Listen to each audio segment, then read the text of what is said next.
Hello students, welcome to Arms Junior. तो कैसे हैं आप? मेरा नाम है अरुण कुमार, आपका अपना केमिस्ट्री एजुकेटर। और आज आपके लिए लेकर आया हूं एक बेहतरीन चैप्टर जो आपके क्लास 10th का मैं बोलूं सबसे इंपॉर्टेंट चैप्टर है, यानी कि जो सबसे ज्यादा वेटेज रखता है, जिसमें से आपको बहुत सारे क्वेश्चंस देखने को मिलेंगे। और मैं अगर एक बात बताऊं ना आपको, ये चैप्टर और मेटलर्जी जो आपका चैप्टर है, बहुत ही इंपॉर्टेंट चैप्टर्स हैं ये दोनों। अगर ये आपने अच्छे से कर लिए ना, केमिकल रिएक्शन एंड इक्वेशन को भी जोड़ लेते हैं चलो, ये 3 चैप्टर आपने अच्छे से कर लिए ना, आपके क्लास 10 साइंस में 25 से 30 नंबर कहीं नहीं गए। कहीं नहीं गए, मैं सच बता रहा हूं। इतने इंपॉर्टेंट चैप्टर्स हैं ये, इसमें से कहीं ना कहीं से घूम फिर के क्वेश्चन आ जाते हैं। अब मैं आपको बताऊं, ये तीनों चैप्टर अगर आपके अच्छे हैं तो साइंस की आपकी तैयारी 1 नंबर है, ये मान के चलो। अब इस चैप्टर में बहुत सारे बच्चों को दिक्कत आती है, क्यों? क्योंकि बहुत बड़ा चैप्टर है और बहुत सारे कॉन्सेप्ट्स इसमें ऐसे हैं जो उनको समझ नहीं आते, जैसे हाइड्रोकार्बन्स वाले। आईयूपीएसी नेमिंग उनसे नहीं होती है। तो देखो, सिंपल सी चीज है, अगर आप बेसिक से करते चलोगे ना, आप शुरू से पढ़ोगे, तो आपको ये बिल्कुल आसान लगेगा, आपको लगेगा एकदम हलवा है। और मैं आपको बताऊं, क्लास 10 एसएससी में 90+ लाना, साइंस में, साइंस की बात कर रहा हूँ अभी, साइंस की, ठीक है, ऑल सब्जेक्ट्स की बात नहीं कर रहा। ऑल सब्जेक्ट में भी लाना आसान है वैसे, लेकिन साइंस में 90+ लाना कोई बड़ी बात नहीं है, कोई भी बड़ी बात नहीं है, मैं आपको गारंटी से कह रहा हूं, आप ला सकते हो। जिसको यकीन नहीं है वो नहीं ला सकता। क्यों? क्योंकि उसको यकीन ही नहीं है। जिसको यकीन ही ना हो कि मैं ये काम कर सकता हूं, वो कैसे करेगा? कभी नहीं कर पाएगा जिंदगी में।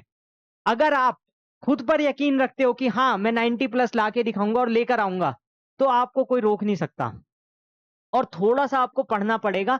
अब 90+ का गेम स्टार्ट है उन बच्चों के लिए जो पढ़ना चाहते हैं। जो नहीं पढ़ना चाहते उनके लिए तो कोई गेम स्टार्ट नहीं है, उनके लिए तो सिर्फ मस्ती है। वो तो बस मस्ती करें, वीडियो देखें ना देखें, पढ़ाई करें ना करें, उनको कोई मतलब नहीं है। उनको नहीं लाने 90+, उनके लिए कोई गेम स्टार्ट नहीं है 90+ का। लेकिन जो पढ़ना चाहते हैं, जो सीरियस बच्चे हैं, उनके लिए 90+ का गेम अभी भी चालू है, चाहे उन्होंने अभी तक कुछ किया हो या ना किया हो। ये 2 महीने ऐसे लगा दो, ये 2 महीने आपके ऐसे होने चाहिए ना जिसमें आपको लगे कि हाँ, इन 2 महीने में चाहे मैंने पिछले पूरे साल पढ़ाई की ना की हो, ये 2 महीने में पूरे साल की मेहनत वसूल कर लूंगा। और उसके लिए आपको चाहे एक दिन में 10 घंटे भी पढ़ना पड़े, तो आप बिल्कुल भी संकोच मत करो, करो। और बहुत सारे बच्चों के स्कूल्स भी अब कम हो गए होंगे, अब तो स्कूल्स में भी छुट्टियां हो जाती है, विंटर वेकेशन हो जाती है, या फिर लास्ट में तो स्कूल ज्यादा कोई वैसे भी नहीं जाता है। आपके प्री बोर्ड्स आई थिंक होते होंगे, तो प्री बोर्ड्स भी आप देंगे, तो आपको प्रैक्टिस के लिए बहुत टाइम मिलेगा। और जो हमारी टेस्ट सीरीज कर रहे हैं बच्चे, उनकी तो वैसी प्रैक्टिस होती जा रही है। क्यों? क्योंकि वो हर चैप्टर का, या मैं कहूँ एक पार्ट टेस्ट देते रहते हैं, इसके अलावा एक कंप्लीट टेस्ट भी वो देंगे अभी थोड़े समय बाद। तो उससे उनको बहुत बेनिफिट मिलेगा। फिलहाल जो नहीं दे पा रहे हैं, जो दूर है, डिस्टेंस पे है, वो वीडियोस देख सकते हैं और हमारा Telegram and WhatsApp channel join कर लें, जिससे कि आपको नोट्स मिलते रहें। और तो और इसके अलावा भी बहुत सारे बेनिफिट्स है जो आपको मिलेंगे, ठीक है। और लेक्चर्स तो आपको फ्रीली मिल ही रहे हैं, चाहे आप दुनिया के किसी भी कोने में बैठे हो, आपको फ्री लेक्चर्स हम प्रोवाइड कर रहे हैं, ठीक है। ये तो रही अपनी बात। अब आपको क्या करना है, आपको कॉपी और पेन लेके बैठ जाना है, जिससे कि आपको जो मैं करवा रहा हूं वो एकदम समझ आए, एकदम पार्शियलिटी रहे अपन के बीच में। ऐसा होना चाहिए ना कि ऐसा लगे कि हाँ लाइव क्लास चल रही है। तो वैसी फील लेने के लिए आपको क्या करना है, समझ गए ना? चलिए, अब इस चैप्टर को स्टार्ट करते हैं। थोड़ा सा मैं बताना चाहूंगा कि इस चैप्टर में आज हम क्या क्या करने वाले हैं। तो सबसे पहले टॉपिक्स कौन कौन से रहेंगे? First is introduction. इंट्रोडक्शन दे दूंगा मैं कार्बन का, ठीक है, कार्बन होता क्या है, इसकी शुरुआत बता दूंगा। उसके अलावा कोवलेंट बॉन्ड, कोवलेंट बॉन्डिंग अब अलग चीज आएगी आपकी। आपने आयनिक बॉन्ड पढ़ लिया है आयनिक कंपाउंड्स में, ठीक है। अब हम पढ़ेंगे कोवलेंट बॉन्ड। बहुत आराम से मैं आपको समझाऊंगा इजी वे में कि क्या होता है कोवलेंट बॉन्ड, कैसे बनता है। इसके अलावा हाइड्रोकार्बन जो मेन टॉपिक है इस चैप्टर का। फिर chemical properties of carbon compounds. Chemical properties क्या क्या है कार्बन कंपाउंड की, ये मैं आपको अच्छे से बताऊंगा। फिर IUPAC nomenclature system, IUPAC nomenclature system, जिसमें से क्वेश्चंस आएंगे 100%, इसमें से क्वेश्चन आएंगे, देख लो अभी के अभी। पहले ही बता के चल रहा हूं, तुम्हारे एग्जाम में तुम्हें क्वेश्चन मिलेगा इसमें से। हाइड्रोकार्बन, आईयूपीएसी नोमेनक्लेचर, सबसे इंपॉर्टेंट टॉपिक है ये आपके इस चैप्टर के, क्वेश्चन जरूर मिलेगा इसमें से। एक है आपका micro molecules and polymers, important carbon compounds. ये सारी चीजें मैं आपको बताने वाला हूं। और ये तो रहे टॉपिक्स, इसमें कई सारे सब टॉपिक्स है जो आपको देखने को मिलेंगे, वो भी मैं आपको बहुत अच्छे से क्लियर करवाऊंगा। लेकिन शर्त वही है, आपको वीडियो को लास्ट तक देखना होगा। ऐसा नहीं कि बीच में छोड़ के भाग जाओ, बीच में छोड़ के भाग जाओगे फिर भागते ही रहोगे जिंदगी भर, कुछ समझ नहीं आएगा, ठीक है ना, कुछ ना हो पाएगा फिर। वरना तो करना क्या है, समझ गए? चलो स्टार्ट करते हैं इंट्रोडक्शन से। अब मुझे कोई बताएगा कि कार्बन क्या होता है?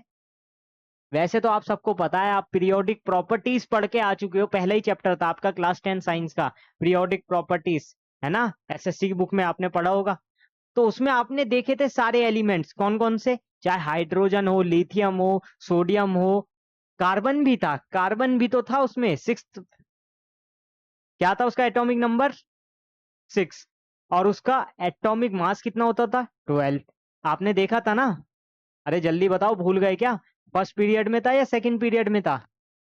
सेकंड पीरियड में था, ठीक है। कौन से ग्रुप में था ये भी आपको मालूम है ना? याद आ गया होगा आई थिंक। अब तो याद आ गया होगा, 14th ग्रुप में, है ना? तो आपको याद आ गया है ना? तो कार्बन क्या है? तो देखो, कार्बन हमारा एक नॉन मेटल है जिसका एटॉमिक नंबर 6 और एटॉमिक मास 12 होता है, ठीक है। एटॉमिक नंबर क्या होता है? 6 और एटॉमिक मास 12। ऐसे लिख लो, A atomic number 12, atomic mass 12 और एटॉमिक नंबर 6, ठीक है। ये समझ पा रहे हो ना आप?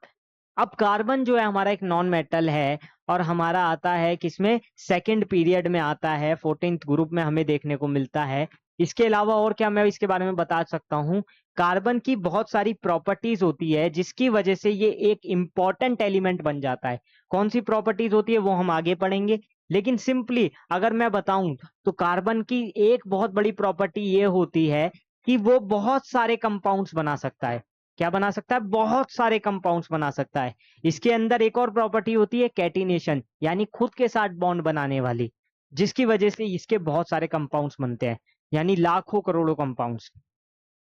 इसी वजह से ये इतना ज्यादा इंपॉर्टेंट होता है। और अगर आप देखो पूरे ऑर्गेनिक केमिस्ट्री ही कार्बन और उसके डेरिवेटिव्स के ऊपर ही तो है।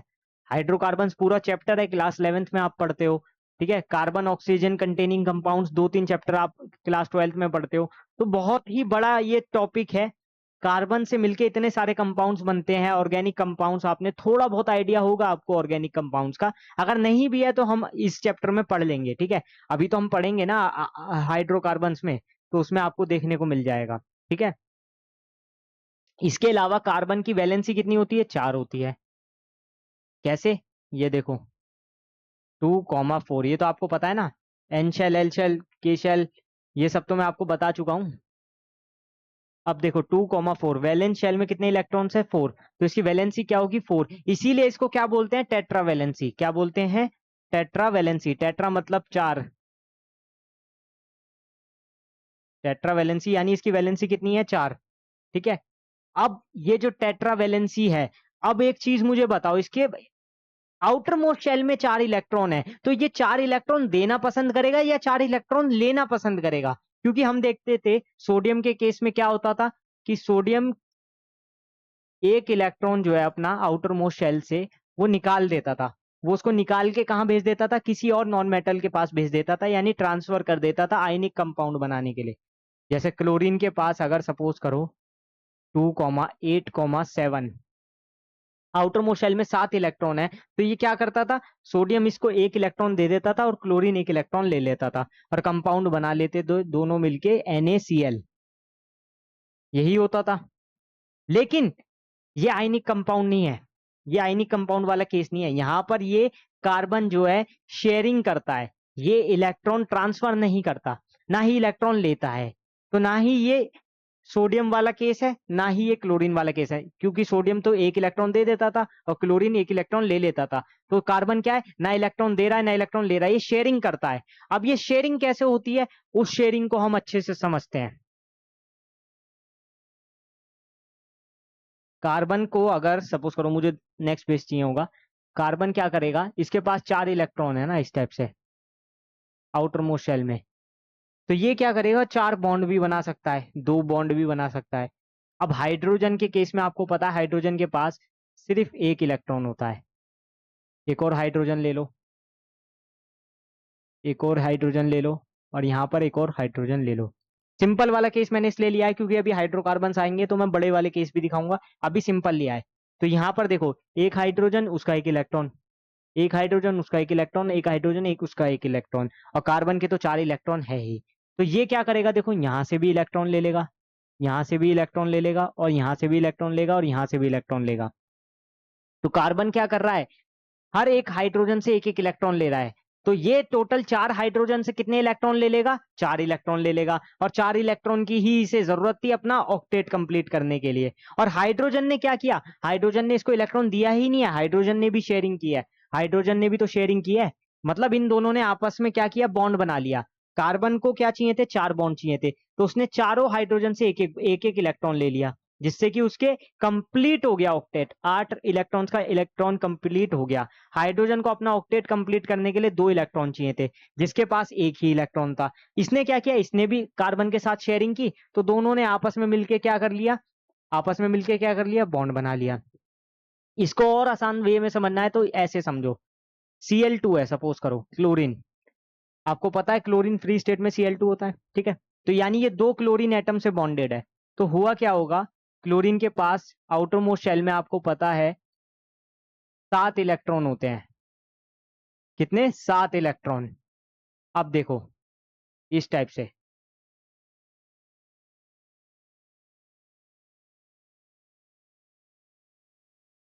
ठीक है, समझ आ रहा है, 7 इलेक्ट्रॉन यहाँ, 7 इलेक्ट्रॉन यहाँ। अब देखो बहुत ध्यान से देखो, ये बॉन्डिंग में आपको दिक्कत आती है ना, कोवलेंट कंपाउंड कैसे बनते हैं। अब देखो, इसको एक इलेक्ट्रॉन चाहिए था, इसको भी एक इलेक्ट्रॉन चाहिए था, तो दोनों ने क्या करा आपस में, दोनों को 8-8 इलेक्ट्रॉन कंप्लीट करने थे ना ऑक्टेट कंप्लीट करने के लिए। तो इसने क्या किया, क्लोरीन ने, इसने कहा कि मुझे एक इलेक्ट्रॉन दे दे, इसने क्लोरीन ने कहा कि तू भी मुझे एक इलेक्ट्रॉन दे ले। तो दोनों क्या करेंगे, आपस में एक दूसरे से एक एक इलेक्ट्रॉन की शेयरिंग करेंगे। तो यहां पर कुछ इस टाइप से बनेगा, ठीक है। इसके 8 हो गए, अब देखो 2 4 6 7 8। अब ये वाले के पास कितने बचे हैं, 2 4 6 7। ये क्या करेगा, ये भी इसके साथ कर लेगा, दोनों की शेयरिंग हो गई। अब दोनों की शेयरिंग हो गई, दोनों के पास 8-8 इलेक्ट्रॉन आ गए, और दोनों के बीच में कितने इलेक्ट्रॉन की शेयरिंग हुई, एक इलेक्ट्रॉन की। तो दोनों के बीच में सिंगल बॉन्ड बनेगा, Cl Cl। डबल बॉन्ड और ट्रिपल बॉन्ड वाला केस मैं आपको आगे समझाऊंगा, अभी ये सिर्फ कोवलेंट कंपाउंड कैसे बनते हैं ये मैंने आपको समझा दिया। थोड़ी सी थ्योरी पढ़ लेते हैं, बॉन्ड्स इन कार्बन कंपाउंड। अभी मैंने बॉन्ड के बारे में आपको बता दिया ना, कार्बन कार्बन के बीच में कैसे बॉन्ड बनता है, कार्बन हाइड्रोजन से कैसे बॉन्ड बनाएगा। तो थोड़ा सा आप पढ़ लो, आपको और आइडिया लग जाएगा। So carbon is tetravalent, it does not form ionic bond by either losing 4 electrons or by gaining 4 electrons। मतलब जो हमारा कार्बन है वो टेट्रावेलेंट होता है, क्यों, क्योंकि उसकी वैलेंसी 4 होती है। वैलेंसी क्या होती है, 4, 4 मतलब tetra. It does not form ionic bond by इधर लूजिंग 4 इलेक्ट्रॉन्स और बाय गेनिंग 4 इलेक्ट्रॉन। मैंने क्या बताया था, ना ही ये 4 इलेक्ट्रॉन भेजता है और ना 4 इलेक्ट्रॉन लेता है। यानी ना ये मेटल वाला काम कर रहा है इलेक्ट्रॉन देने का, और ना ही नॉन मेटल वाला काम कर रहा है लेने का। ये कुछ अलग कर रहा है, ये क्या कर रहा है, इलेक्ट्रॉन की शेयरिंग करता है। It is difficult to hold 4 extra electrons and would require large amount of energy to remove 4 electrons. हाँ, अब ये शेयरिंग ही क्यों करता है, इलेक्ट्रॉन दे क्यों नहीं देता है, इलेक्ट्रॉन ले क्यों नहीं देता अपना ऑक्टेट कंप्लीट करने के लिए, क्योंकि 4 इलेक्ट्रॉन भेजने में बहुत ज्यादा एनर्जी लगेगी, और 4 इलेक्ट्रॉन गेन करने के लिए भी बहुत ज्यादा एनर्जी की जरूरत होगी। तो ये क्या करता है, आसान काम करता है। जैसे सपोज करो, एक एग्जांपल है, आपको चिट्ठी भेजनी है, आपको चिट्ठी भेजनी है, तो आप पोस्ट से भेजते हो या फ्लाइट से भेजते हो, भेज तो दोनों से सकते हो, लेकिन आप क्या प्रीफर करते हो, आप पोस्ट से भेजना प्रीफर करते हो। क्यों, क्योंकि उसमें पैसा कम लगता है। तो जब काम कम पैसे में हो सकता है तो उसको ज्यादा पैसे देके क्यों करें। वही चीज तो कार्बन बोलता है, कार्बन कहता है कि जो काम आराम से शेयरिंग से हो सकता है उसके लिए मैं खुद की एनर्जी क्यों वेस्ट करूं। अब यहां पर देखो, so carbon can form bonds by sharing of its electron with the electrons of other carbon atom or with other element and attain noble gas configuration। noble gas configuration क्या है मैं आपको बताता हूँ नेक्स्ट स्लाइड में। The atoms of other elements like hydrogen, oxygen and nitrogen, chlorine also forms bond by sharing of electrons। अभी मैंने दिखाया था आपको, क्लोरीन क्लोरीन वाला दिखाया ना, ऑक्सीजन एंड नाइट्रोजन का भी दिखाऊंगा, डोंट वरी अबाउट दैट। ये देखो, ये आ गया आपका नोबल गैस कॉन्फ़िगरेशन। अभी मैंने बताया ना नोबल कॉन्फ़िगरेशन दिखाऊंगा, ये रही नोबल कॉन्फ़िगरेशन। नोबल कॉन्फ़िगरेशन का मतलब यह है नोबल गैस की कॉन्फ़िगरेशन जो होती है। और नोबल गैस कौन सी होती है आपको पता है, ग्रुप 18 लास्ट वाले ग्रुप में जो आपके एलिमेंट्स होते हैं उसको नोबल नोबल गैस या इनर्ट गैस भी बोलते हैं। जैसे कि हीलियम है, नियॉन है, आर्गन है, क्रिप्टन है, जिनोन है, वो सब क्या है आपकी नोबल गैस या इनर्ट गैस। तो कोई भी अपने इलेक्ट्रॉन को देके या फिर इलेक्ट्रॉन को लेके अपना ऑक्टेट कंप्लीट करता है या फिर नोबल गैस कॉन्फ़िगरेशन लेता है। जैसे क्लोरीन जब एक इलेक्ट्रॉन ले लेता है तो वो किस पे आता है, आर्गन पे आ जाता है। और जब हमारा सोडियम एक इलेक्ट्रॉन दे देता है तो वो 2,8 यानी नियॉन पे आता है। नियॉन का क्या होता है नंबर 10, आर्गन का 18। तभी तो क्लोरीन 17 से एक इलेक्ट्रॉन लेके 18 यानी आर्गन बन जाता है, आर्गन कॉन्फ़िगरेशन बनाता है। कार्बन के केस में क्या होगा, इसकी इलेक्ट्रॉनिक कॉन्फ़िगरेशन होगी 2,4। Number of electrons in valence shell यानी आउटर मोस्ट शेल कितने हैं, 4।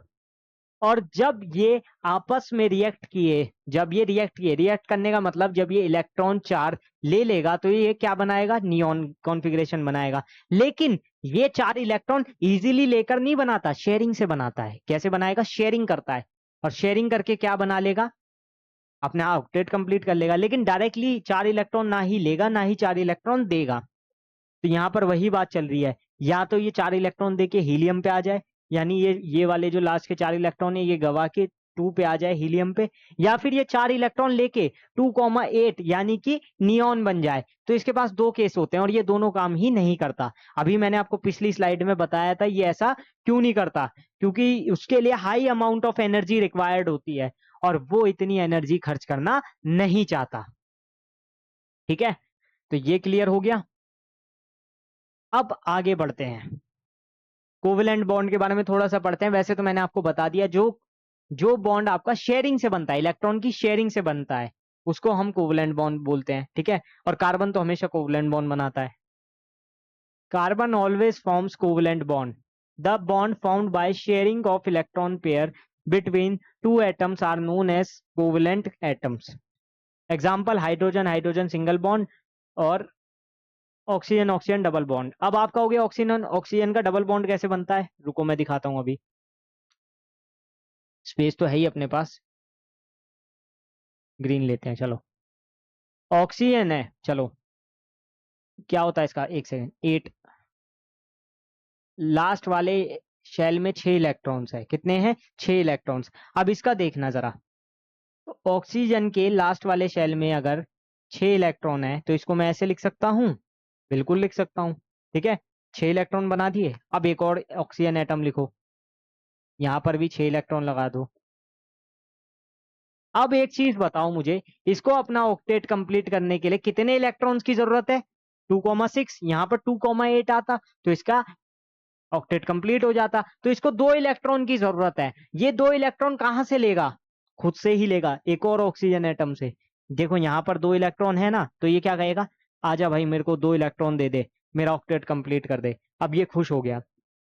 अब ये वाला ऑक्सीजन बोलेगा, अरे मैं तो 6 का 6 ही रह गया, तूने तो अपने 8 कंप्लीट करके अपना ऑक्टेट कंप्लीट कर लिया, अब मेरी बारे में कौन सोचेगा। तो ये दूसरा ऑक्सीजन बोलेगा, कोई बात नहीं, एक काम कर, तू भी मुझसे 2 इलेक्ट्रॉन ले ले और खुश हो जा। तो इन दोनों ने आपस में दोस्ती कर ली।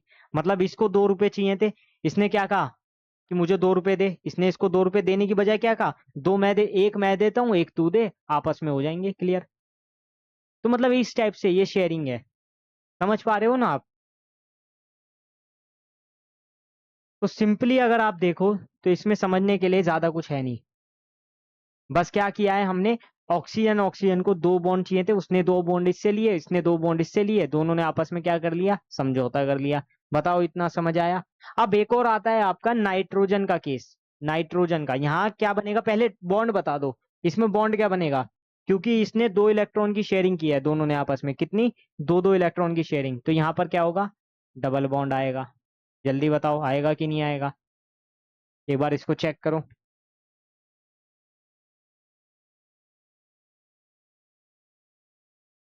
ठीक है, क्लियर है ना। अब अगर मैं नाइट्रोजन नाइट्रोजन के केस में बात करूं, जैसे नाइट्रोजन है 7, यहां पर होता है 2,5, क्या होता है 2,5। ठीक है, अब नाइट्रोजन के केस में क्या है, इसके आउटर मोस्ट शेल में 5 इलेक्ट्रॉन है, तो 5 इलेक्ट्रॉन हमें लिखने होंगे, 1 2 3 4 5। ऐसी दूसरे वाले के लिए भी लिख देता हूं, 1 2 3 4 5। अब यहां पर इसको अपना ऑक्टेट कंप्लीट करने के लिए 8 इलेक्ट्रॉन चाहिए, और 8 इलेक्ट्रॉन चाहिए तो कमी कितने की आ रही है? 3 इलेक्ट्रॉन की कमी आ रही है। देखो ना, लास्ट शेल में 5 इलेक्ट्रॉन है, अभी इसको 3 इलेक्ट्रॉन और चाहिए ऑक्टेट कंप्लीट करने के लिए। तो ये क्या करेगा यहां पर, बताओ जल्दी। ये बोलेगा दूसरे नाइट्रोजन एटम से कि अपने 3 इलेक्ट्रॉन मुझे दे दे। अब ये बोलेगा ठीक है मैं दे तो दूंगा, पर मैं क्या करूंगा, मैं तो फिर 3 इलेक्ट्रॉन दे के 2 पे रह जाऊंगा, मैं तो कभी भी ऑक्टेट कंप्लीट नहीं कर पाऊंगा। दोनों ने आपस में समझौता किया कि चल एक काम करते हैं, तू भी मुझे अपने 3 इलेक्ट्रॉन दे और मैं भी तुझे अपने 3 इलेक्ट्रॉन देता हूं। तो ये खुश हो गया और दोनों ने आपस में बॉन्डिंग बना ली। ये देखो कितने प्यार से दोनों ने बॉन्डिंग बनाई है। और इन दोनों के बीच में, क्योंकि इन दोनों के बीच में 3 3 इलेक्ट्रॉन की शेयरिंग हुई है, तो यहां पर कौन सा बॉन्ड बनेगा? ट्रिपल बॉन्ड बनेगा। जल्दी से बताओ देख के, समझ आया कि नहीं? यहां पर एक एक इलेक्ट्रॉन की शेयरिंग होगी, वहां पर क्या होता है, सिंगल सिंगल बॉन्ड वाली शेयरिंग में सिंगल बॉन्ड बनता है। डबल बॉन्ड कब बनता है? जब 2 इलेक्ट्रॉन की शेयरिंग हो। जब 3 इलेक्ट्रॉन की शेयरिंग हो तो ट्रिपल बॉन्ड बनता है। जल्दी से बताओ ये बात क्लियर है कि नहीं?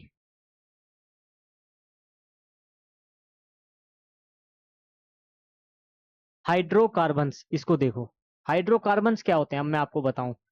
जो कंपाउंड्स हमारे कार्बन एंड हाइड्रोजन से मिलके बनते हैं उसको हम हाइड्रोकार्बन्स बोलते हैं। क्या बोलते हैं? हाइड्रोकार्बन्स।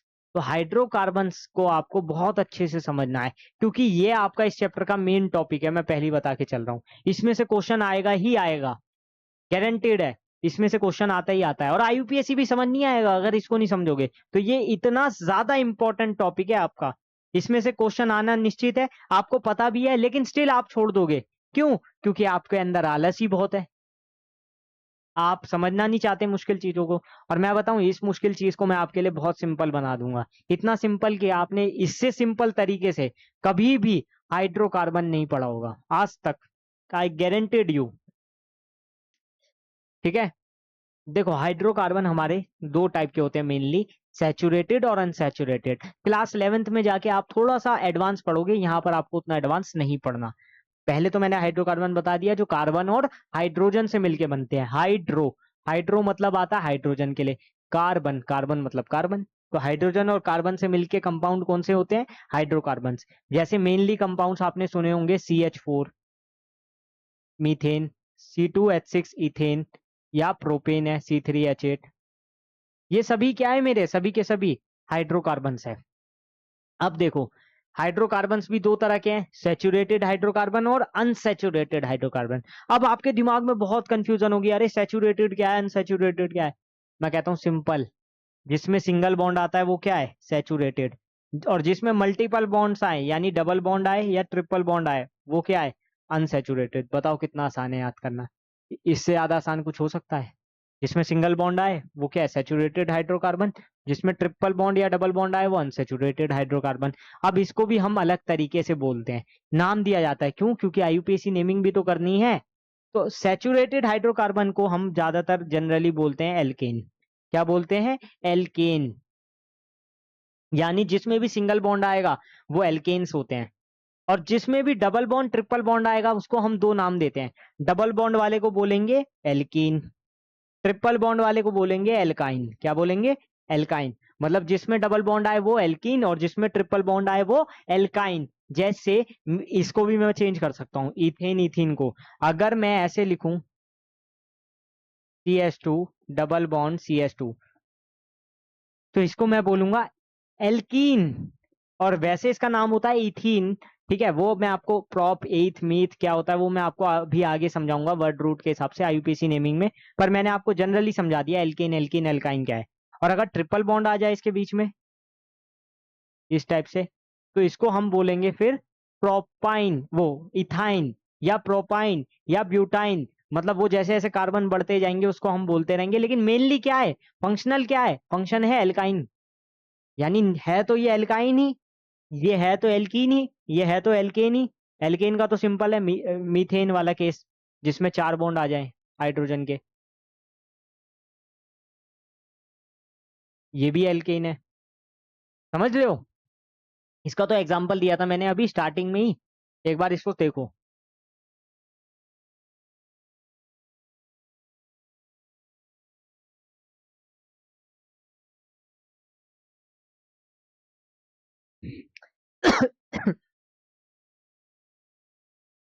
समझ गए?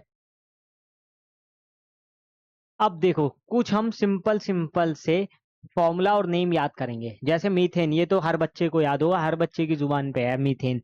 मीथेन किसको नहीं पता? CH4। दूसरा आता है इथेन, C2H6, ये भी आपको पता ही होगा। ठीक है।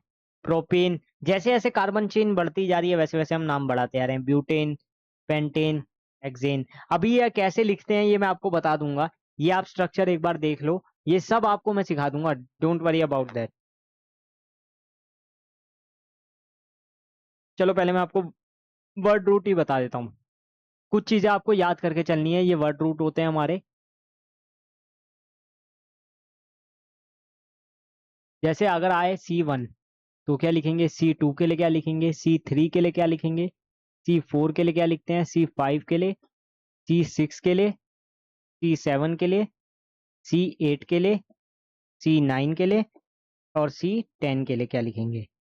तो देखो सिंपली क्या क्या हम करने वाले हैं वही मैं आपको बताऊंगा। C1 के लिए आएगा मीथ, क्या आएगा, मीथ। C2 के लिए आता है इथ। C3 के लिए आएगा प्रॉप। C4 के लिए आता है ब्यूट। C5 के लिए आता है पेंट। C6 के लिए आता है हेक्स। इसके लिए आता है हेप्ट। इसके लिए आता है ऑक्ट। इसके लिए आता है नून। इसके लिए आता है डेक। तो इसको आप देख लो अच्छे से। C1 है तो क्या लिखेंगे, मीथ। C2 है तो क्या लिखेंगे, ईथ। C3 है तो क्या लिखेंगे, प्रॉप। C4 है तो क्या लिखेंगे, ब्यूट। C5 है तो क्या लिखेंगे, पेंट। C6 है तो क्या लिखेंगे, हेक्स। C7 है तो क्या लिखेंगे, हेप्ट। C8 है तो क्या लिखेंगे, ऑक्ट। और C9 के लिए नॉन, और C10 के लिए डेक। बताओ समझ आ गया कि नहीं? और दो तीन चीजें हैं, जैसे एल्केन्स, एल्किन्स, एल्काइंस के लिए हम कुछ फॉर्मूलाज लिखते हैं। Alkanes, alkenes, alkynes.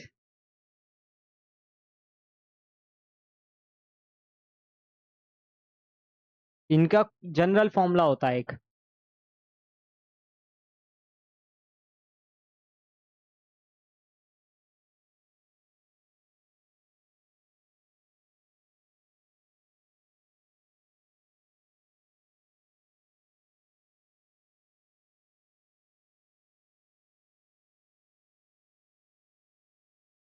तो देखो एल्केन्स के लिए हम लिखते हैं CnH2n+2।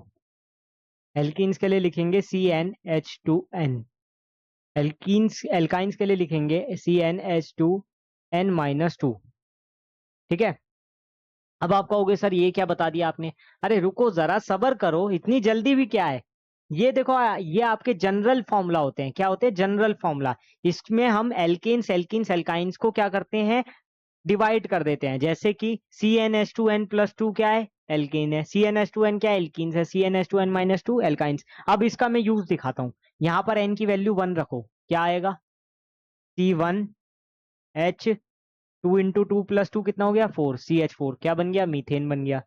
ऐसे इसमें 2 रखो, n की वैल्यू 2 रखो तो क्या हो जाएगा, C2H2 × 2 4 + 2 6, C2H6, जो कि मेरा इथेन होता है। क्या होता है, इथेन। अब यहां से देखो कार्बन 1 के लिए क्या बनता था, मीथ। तो मीथ, और क्योंकि ये एल्केन है तो क्या हो जाएगा, मीथेन। C2H6 कार्बन 2 के लिए क्या होता है, ईथ। ईथ, और ये एल्केन है तो क्या हो जाएगा, इथेन हो जाएगा। अब यहाँ पर थोड़ा सा यहाँ पर देखो, यहाँ पर भी एल्किन की वैल्यू 2 से स्टार्ट होती है।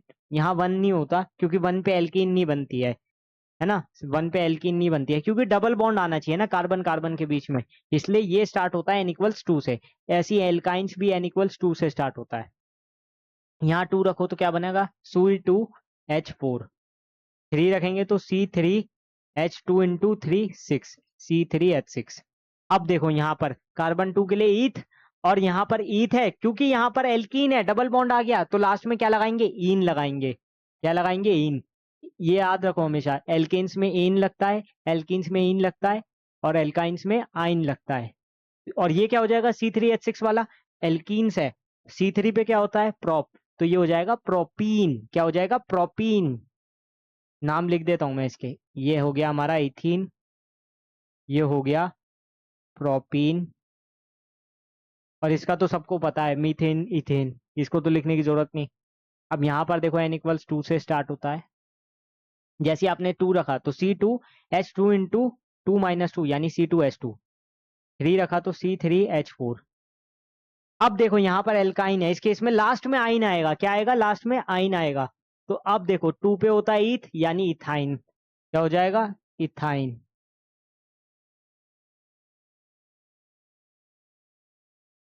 और यहाँ पर क्या हो जाएगा, देखो C3H4, 3 के केस में प्रोप और लास्ट में आइन तो प्रोपाइन। ठीक है, तो ऐसे आप याद कर सकते हो, ऐसे आप याद कर सकते हो। एल्केन्स के लिए इन आता है, जनरलाइज फॉर्मूला CnH2n+2। एल्कीन्स के लिए इन आता है लास्ट में, जनरलाइज फॉर्मूला CnH2n। एल्काइंस के लिए लास्ट में आइन आएगा, जनरलाइज फॉर्मूला क्या है, CnH2n। अब ये वाले जो वर्ड रूट्स है ये आपको याद करके चलने हैं C10 तक, और ये याद भी करवा दिए होंगे अभी तक। अगर आपने स्कूल में एक एक बार ये वाला चैप्टर पढ़ लिया है तो आपको तो याद भी हो गए होंगे ये, इसमें याद करने में कोई ज्यादा दिक्कत वाली चीज नहीं है।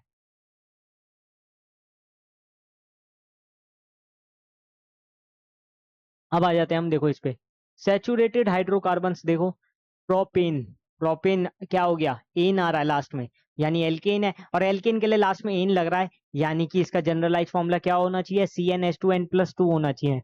और चेक करके देखो यही बन रहा था ना C3H8, CnH2n+2 में अगर मैं रखूं तो एन की वैल्यू इसमें रख दो 3 उठा के, क्या बना, C3H2 इंटू 3+2, C3H8, तो बिल्कुल सही है, एल्केन है। अब इसकी स्ट्रक्चर बनानी आपको आती है, कार्बन कार्बन के बीच में बॉन्ड्स बनेंगे, यानी कि कार्बन कार्बन के बीच में सिंगल बॉन्ड और हाइड्रोजन के बीच में भी सिंगल बॉन्ड, यानी सब जगह क्या आने चाहिए, सिंगल बॉन्ड आने चाहिए। ये मैं आपको स्ट्रक्चर बनानी सिखा रहा हूँ। वैसे स्ट्रक्चर बनानी कोई दिक्कत वाली बात नहीं है, खासकर एल्केन्स की, इसमें तो पता ही है कि सब जगह क्या आएगा, सिंगल बॉन्ड ही आएगा। क्या आएगा, सिंगल बॉन्ड ही आएगा, कुछ भी नहीं हो सकता इसके अलावा।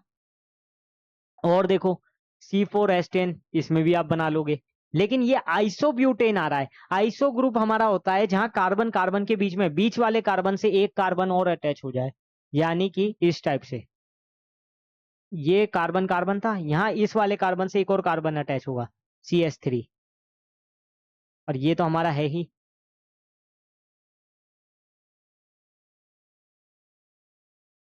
बाकी सब जगह कार्बन की बैलेंसी पूरी करनी है 4 हाइड्रोजन लगा के। अब ये CH3 है, इसको भी लिख देंगे इस टाइप से, यहाँ पर जो CH3 लिखा है इसको भी तो बैलेंस करेंगे, तो यहाँ पर लिखेंगे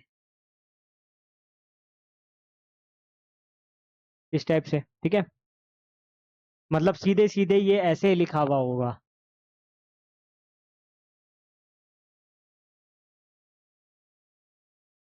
कुछ इस टाइप से होगा ये CH3 का मतलब है इससे 3 हाइड्रोजन अटैच है, ये CH3 का भी मतलब यही है।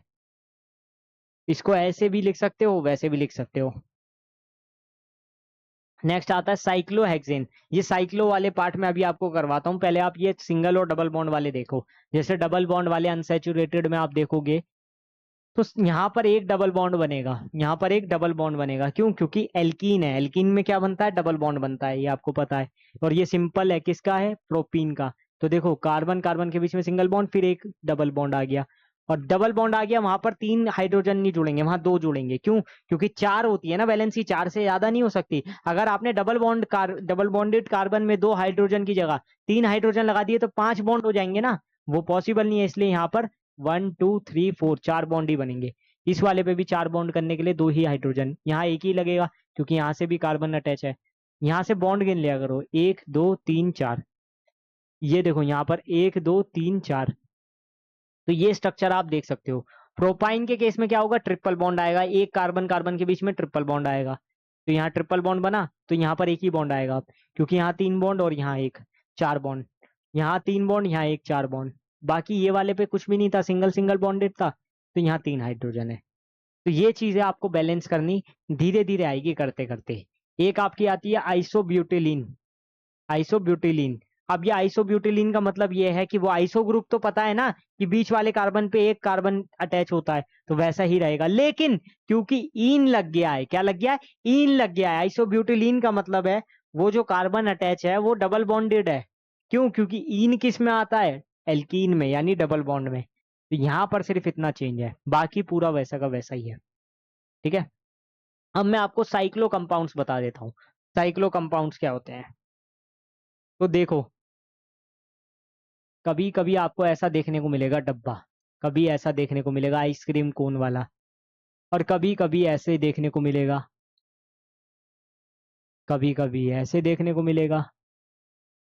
तो ये सब है क्या? आपके दिमाग में आया होगा कभी कभी सोच के कि ये सब है क्या, ये सब क्या है? तो मैं आपको बताऊं, ये भी ऑर्गेनिक कंपाउंड्स है। ये वाला जो आप देख रहे हो ये साइक्लोब्यूटेन है, ये साइक्लोप्रोपेन है, ये साइक्लोपेंटेन है, और ये साइक्लोहेक्सेन है। आप कहोगे सर आपका दिमाग खराब है क्या? अरे दिमाग खराब नहीं है, दिमाग खराब तुम्हारा हो जाएगा अगर ये पढ़ना नहीं चाहोगे, क्योंकि ये चीजें बहुत ज्यादा इफेक्ट करती है। देखो ये एक्चुअली में इस टाइप से होंगे। अब मैं इसका जनरलाइज स्ट्रक्चर बताता हूँ। ये होगा इस टाइप से, CH2 single bond CH2 single bond CH2 single bond CH2। मतलब जब भी कार्बन कार्बन बॉन्ड बना के बंद हो जाते हैं, मतलब एक रिंग के अंदर बंद हो जाते हैं, तो उसको हम साइक्लो बोलते हैं। क्या बोलते हैं? साइक्लो। ये वो वाला साइको नहीं है, साइक्लो कंपाउंड से साइक्लो, इस टाइप से। तो यहाँ पर एक कार्बन है, यहाँ पर एक कार्बन है, यहाँ पर एक कार्बन है, टोटल कितने हो गए? 4 कार्बन, तो क्या बोलेंगे? साइक्लो। और क्योंकि 4 कार्बन है और कोई डबल बॉन्ड नहीं है बीच में, सिंगल बॉन्डेड ही है ना, अटैच तो सिंगल बॉन्डेड ही है, तो इसको क्या बोलेंगे? ब्यूटेन बोलेंगे। तो यहां लगा देंगे साइक्लो ब्यूटेन। इसको क्या बोलेंगे? देखो यहाँ एक कार्बन है, यहाँ एक कार्बन है, यहाँ एक कार्बन है, तो साइक्लो। और क्योंकि 3 कार्बन है तो क्या बोलेंगे? प्रोपेन। ऐसे ही यहाँ देखो, एक carbon, 2 carbon, 3 carbon, 4 carbon, 5 carbon, तो ये मेरा हो जाएगा साइक्लो पेंटेन। ऐसे ही बिल्कुल सेम टू सेम यहाँ देखो, एक कार्बन, एक कार्बन, एक कार्बन, एक कार्बन, एक कार्बन, एक कार्बन, ये हो जाएगा मेरा साइक्लो प्रोपेन, वो सॉरी हेक्सेन। 6 कार्बन है ना, तो साइक्लो हेक्सेन हो जाएगा। जल्दी से देख के बता दो इसको, हाजिरी लगा दो जल्दी से। हाँ सर समझ आ गया सब कुछ। ये वाली चीज होनी चाहिए। जिस दिन आपके अंदर ये वाली चीज आ गई ना कि आप बिल्कुल तैयार हो हर चीज के लिए, आपको सब समझ आ रहा है, तो मतलब समझ जाओ कि अब आपकी तरक्की निश्चित है। ये वाली चीज मैं आपको गारंटी से बता सकता हूँ। ठीक है ना? इसको देखो एक बार।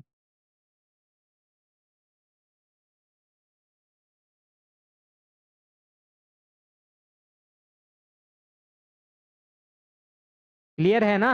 ज्यादा कोई दिक्कत तो नहीं है ना इसमें? अब देखो वो जो अभी मैं दिखा रहा था, अब देखो यहाँ पे साइक्लोहेक्सेन, इसका स्ट्रक्चर मैंने बता ही दिया। 6 कार्बन होंगे और 6 के 6 क्या होंगे? बंद होंगे रिंग में, वही वाला है। साइक्लोपेंटेन ये भी अभी बताया।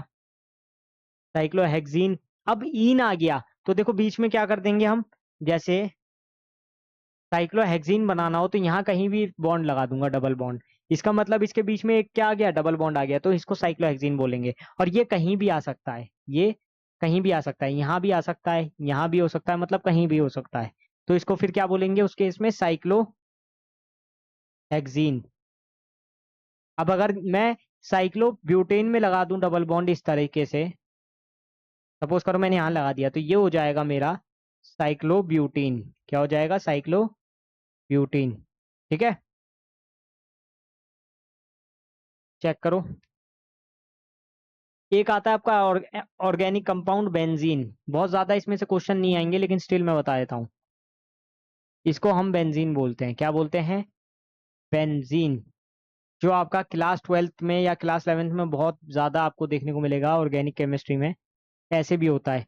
क्यों? क्योंकि उसके बीच में डबल बॉन्ड ऐसे घूमते रहते हैं, सिंगल डबल बॉन्ड कॉन्जुगेशन होता है, रेजोनेंस इसके अंदर होता है। अब रेजोनेंस अभी आप पढ़ोगे क्लास 11th में, इसलिए अभी मैं नहीं करवा रहा हूँ। लेकिन इसको भी हम क्या बोलेंगे? बेंजीन बोलेंगे। इसको हम इस टाइप से जनरलाइज फॉर्म में दिखाते हैं।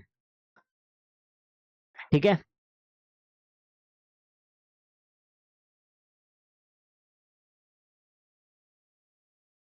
अब कुछ फंक्शनल ग्रुप्स हैं जो आपको याद करने पड़ेंगे, जो आपके आते हैं। मैं कहता हूँ सारे याद नहीं करने हैं, सारे याद करके कोई फायदा भी नहीं मिलने वाला आपको।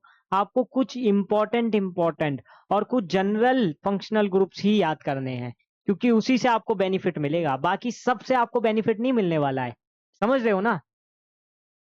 जैसे यहां पर आप देखो, hetero atom, halogen, chlorine, bromine, iodine, ये सभी क्या है, हमारे स्टार्टिंग में लगते हैं। क्या लगते हैं? स्टार्टिंग में लगेंगे नेम के आगे। जैसे इनके लिए हम रखते हैं hello, chloro, bromo, iodo.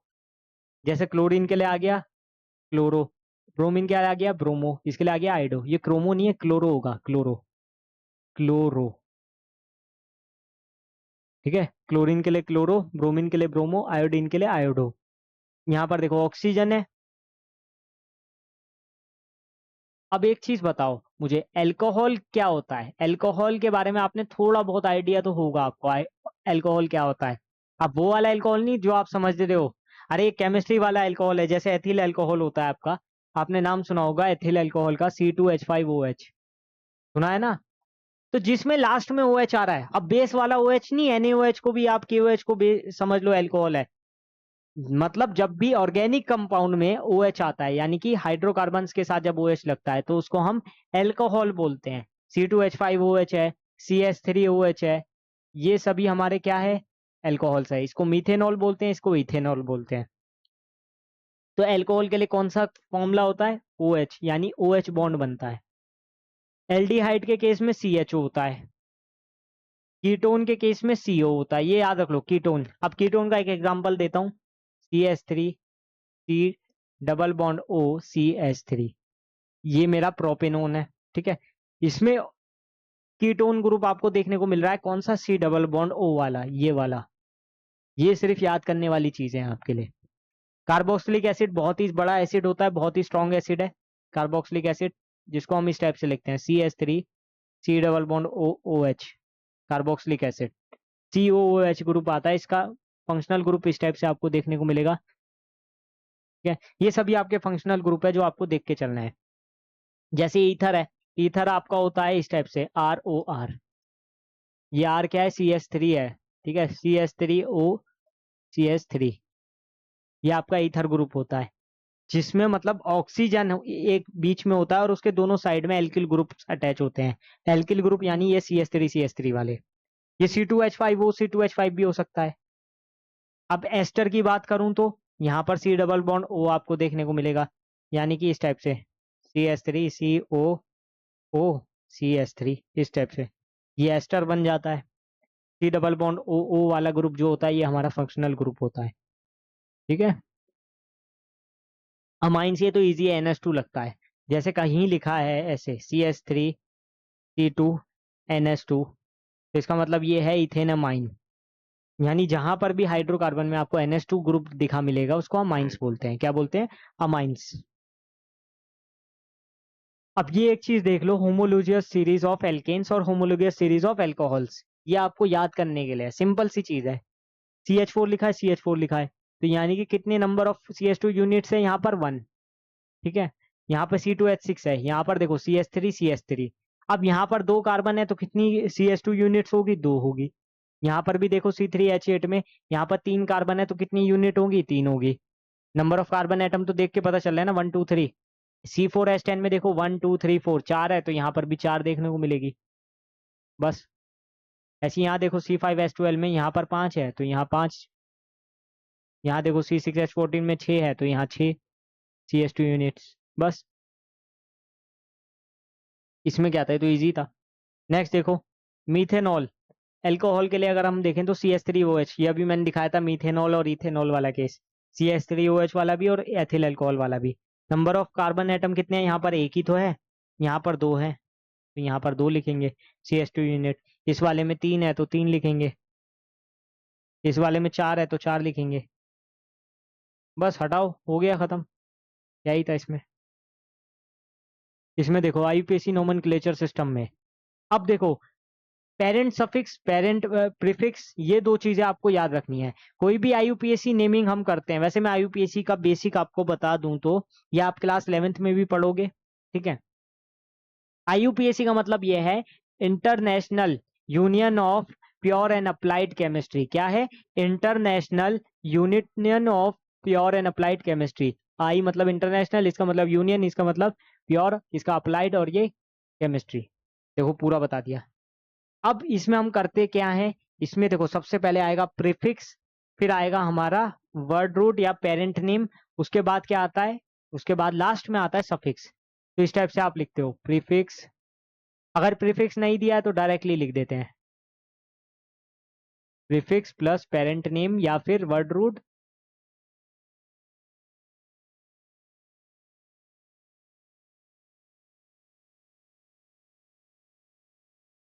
Plus क्या आता है आपका लास्ट में, सफिक्स।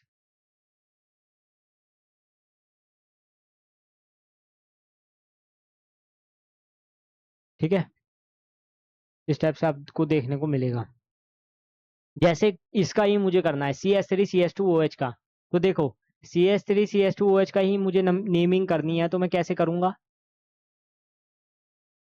1 2 दो कार्बन है, कितने, 2 कार्बन। प्रीफिक्स इसमें कुछ है नहीं तो लिखना भी नहीं, ठीक है, प्रीफिक्स इसमें कुछ है नहीं तो फिर लिखेंगे भी नहीं। लेकिन मुझे वर्ड रूट या फिर पेरेंट नेम पता चल रहा है, क्या है, इथेन। क्या है, इथेन। प्लस यहाँ पर जो मेरा सफिक्स है वो क्या है, एल्कोहल। OH मतलब क्या होता है, एल्कोहल। और OH के लिए क्या आता है, ओल आता है। क्या आता है, ओल। तो अब मैं क्या लगा दूंगा, इथेनॉल। और ये हमेशा याद रखो, लास्ट वाला ई हटा देते हैं जब भी हम ये जोड़ते हैं, तो इसको ऐसे लिखेंगे, इथेनॉल। दूसरा देखो CH3CH2Cl, इसका मतलब क्या है CH3CH2Cl का, यहाँ पर क्लोरीन आ रहा है। अब क्लोरीन जो है ये एज अ सफिक्स नहीं लेते, ये एज अ प्रीफिक्स लेते हैं। कैसे लेते हैं, प्रीफिक्स की तरह लेते हैं। तो यहाँ पर देखो प्रीफिक्स क्या हो गया, क्लोरो। क्या हो गया, क्लोरो। और ये हो गया इथेन, CH3CH2 यानी इथेन। दो है ना, 2 कार्बन मतलब इथेन आएगा, सिंपल सी बात है, डबल बॉन्ड नहीं है तो इथेन ही लिखेंगे, क्लोरो इथेन। इसमें देखो यहाँ पे सिर्फ ब्रोमो इथेन हो जाएगा, क्लोरोन की जगह ब्रोमीन था तो ब्रोमो इथेन। यहाँ पर देखो एल्डिहाइड आ गया। अब एल्डिहाइड के केस में कैसे करेंगे, एल्डिहाइड के केस में देखो 3 कार्बन है, कितने हैं, 3 कार्बन। अब ये मत करना बस इन दोनों को देखना, CHO को समझ लेना, अरे ये CHO भी, ये कार्बन जो है ये भी इंक्लूडेड ही तो है, तो इसको क्या लिखेंगे, जल्दी बताओ। प्रोप आता है ना, प्रोपेन, प्लस एल्डिहाइड के लिए आता है अल। क्या आता है, अल, प्रोपेन प्लस अल, तो ये क्या बन जाएगा, प्रोपेनल। ये लास्ट वाला ही हटा देना है। अब ये देखो कार्बोक्सिलिक एसिड के केस में 1 2 दो कार्बन है तो इथेन आएगा। क्या आएगा, इथेन। और COOH के लिए लिखते हैं ओइक एसिड, तो ये हो जाएगा मेरा ethanoic acid. Ethanoic acid, ethane plus oic acid यानी इथेनोइक एसिड। CH3NH2, एक ही कार्बन है तो मीथेन। और अमाइन के लिए लगता है अमाइन, यानी कि मीथेन प्लस अमाइन क्या बन जाएगा, मीथेन अमाइन बन जाएगा बस। यहाँ पर इसमें देखो CH3CO CH3, अब ये वाले में बच्चे अटक जाते हैं, ये यही वाला ग्रुप आ गया ना आपका CH3CO, मतलब ये CH3C double bond O CH3 वाला। तो इसको लिखते हैं ओन, कीटोन के लिए आता है ओन, और इसमें कार्बन कितने हैं, 3, तो ये होगा प्रोपेन प्लस ओन, तो क्या हो जाएगा, प्रोपेनोन। वैसे प्रोपेन टू ओन भी होता है, लेकिन आपको उतना नंबरिंग पे ध्यान अभी के लिए क्लास 10th के लिए नहीं देना है। एक बार इसको अच्छे से देखो, अच्छे से।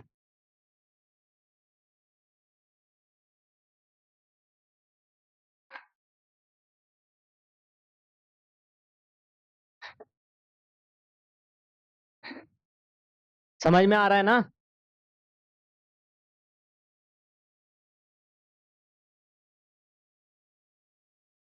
चलो नेक्स्ट आता है हमारा common name structural formula IUPAC name. अब इसमें आपको ज्यादा कुछ नहीं देखना है, बहुत ही इजी इजी चीज मैं आपको बता दूं। ये देखो इथाइलिन मतलब क्या है, कार्बन कार्बन के बीच में डबल बॉन्ड है। क्या है, डबल बॉन्ड है, तो इसको हम इथाइलिन बोलते हैं। और इसका आईयूपीएसी नेम क्या है, अरे आईयूपीएसी नेम तो आप बहुत अच्छे से समझ गए हो, क्या है इसका, ईथ, क्योंकि 2 कार्बन है और डबल बॉन्ड है तो इथीन। जल्दी बताओ समझ आया कि नहीं। एसिटिलीन ये इसका कॉमन नेम है, लेकिन वैसे क्या है इसका, 2 कार्बन है और ट्रिपल बॉन्ड है तो ईथ प्लस आइन क्या हो जाएगा, इथाइन। एसिटिक एसिड के लिए देखो CH3COOH, यानी कि क्या है, इथेन प्लस ओइक एसिड, अभी देखा था। Ethanoic acid. क्या हो जाएगा? Ethanoic acid. अब तो जल्दी जल्दी हो जाने चाहिए ये 10 सेकंड का सवाल होता है, आपके पेपर में आता है तो आपको भी 10 मिनट में ही करना होता है, वो 10 सेकंड में ही करना होता है ये। और ये आपकी प्रैक्टिस रहेगी तो आप जल्दी कर लोगे। मिथाइल अल्कोहल, इसको कैसे लिख सकते हैं? एक ही कार्बन है तो मीथ प्लस ओल, तो ये हो जाएगा मीथेनॉल। ठीक है। इथाइल अल्कोहल, अरे ये तो अभी मैंने बताया था, क्या हो जाएगा? 1 2 इथेन प्लस ऑल, क्या हो जाएगा? इथेनॉल। जल्दी बताओ ये सही है कि नहीं है? ऐसी एसिटाल्डिहाइड के लिए देखो तो यहाँ पर क्या होगा? 2 कार्बन है तो ईथ, इथेन प्लस अल, क्या हो जाएगा? इथेनल। क्योंकि एल्डिहाइड के लिए अल लगता है ना, अल्कोहल के लिए ऑल लगता है, एल्डिहाइड के लिए अल लगता है। एसीटोन के केस में क्या लगता था? ओन। कितने कार्बन? 1 2 3, कितना हो गया? प्रोपेन। प्रोपेन प्लस ओन, क्या हो जाएगा? प्रोपेनोन। नेक्स्ट देखो, इथाइल मिथाइल कीटोन, 1 2 3 4, कितने कार्बन है? 4। बीच में क्या आ रहा है? ओन, तो क्या हो जाएगा? ब्यूट टे नॉन। अब देखो, ब्यूटेन ओन तो होगा, लेकिन यहाँ अब हमें नंबरिंग पे भी ध्यान देना है। यहाँ कितने कार्बन है? देखो कौन से वाले कार्बन पे है? 1 2 3 4, तो दूसरे कार्बन पे ओन बन रहा है ना, तो यहाँ लिखेंगे ब्यूटेन टू ओन। ये चीज भी आपको ध्यान रखनी है।